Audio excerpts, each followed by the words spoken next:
వచ్చేస్తున్నాడు వచ్చి బుర్ర తింటాడు పదా. ఆగండి. ఏ అమ్మాయిలు అద్దె ఎప్పుడు ఇస్తున్నారు? ఏం లేదండి, కొంచెం ఇబ్బందిగా ఉంది. 4 రోజుల్లో ఇద్దామనుకుంటే మీ ఆవిడ గారు ఈ రోజే ఇప్పుడే ఇచ్చేయమంటున్నారు. అదెవర్తి చెప్పడానికి? 4 రోజులు కాకపోతే 40 రోజులు తీసుకోండి. చాలా థ్యాంక్స్ అండి. రావే. ఏ అమ్మాయిలు ఆగండి, ఇలా రండి.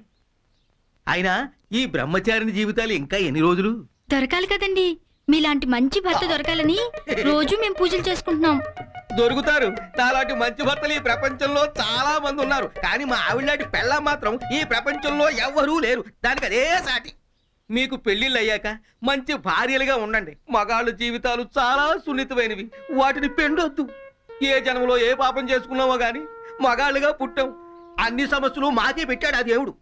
ఆడవాళ్ళని పెళ్లి చేసుకోవాలి, కాపురాలు చేయాలి, పిల్లల్ని పోషించాలి, వాళ్ళకి పెళ్లిళ్ళు చేయాలి, ఇల్లు కట్టాలి, పాతప్పులు తీరుస్తూ కొత్తప్పులు చేస్తూ మధ్య మధ్యలో చీరలు కూడా కొనాలంటే ఎంత కష్టమో మీరే చెప్పండి.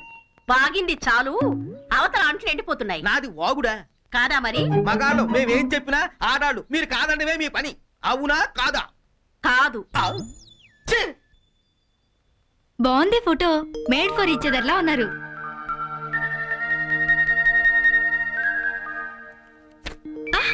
ఏయ్, ఏం చేస్తున్నావు? ఎందుకు ఇలా కట్ చేస్తున్నావు?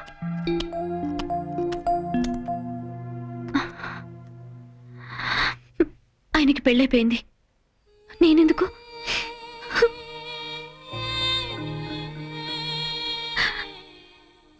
నాకు తెలుసు, నువ్వు అతన్ని మర్చిపోలేకపోతున్నావు కదూ. ఈ లోకంలో నాకున్నది ఆయన ఒక్కరే, ఇంకెవరూ లేరు. నేను ఆయనతో మాట్లాడలేకపోవచ్చు, నాకంటూ ఓ మంచి ఫ్రెండ్ ఉన్నాడు, అది చాలు.